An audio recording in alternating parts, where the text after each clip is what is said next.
to talk about downward dog and some options for sensitive wrists. So, we'll come into our downward facing dog. We want to make sure that our hands are really pressing into the mat and we're really active. Now, for some people, this is very uncomfortable for their wrists. So, a good, easy option that doesn't take any other props is dolphin. We're just taking the wrist out of the equation, right? The other option you can do is to come onto blocks. I don't love this variation.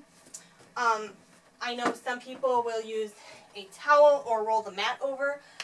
Personally, not my favorite, because if you roll the mat, then your hands aren't on the mat, depending on if you just kind of loop it over. I would prefer, for me personally, again, this is personal preference, to come to a wall or to use a chair. So if we're going to do downward dog at the wall, we're going to step the feet back, and we're going to bring the hands down.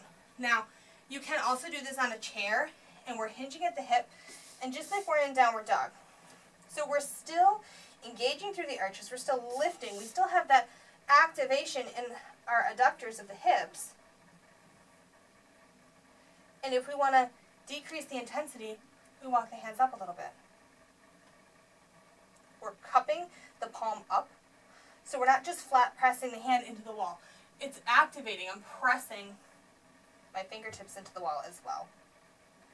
But we're not just dumping all the way into the wrist. And you could modify this so that it's a lot higher. Like here.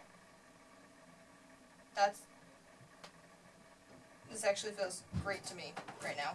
But it will depend on the day. It will depend on the person. That, or also a chair. If that's a little bit too much on the wrist, you just use a chair and you step back. And you're getting that same motion. And if you are looking at this video on a phone, you can always flip the screen and you will see the similarities in the regular style of downward dog on the floor and the one at the wall.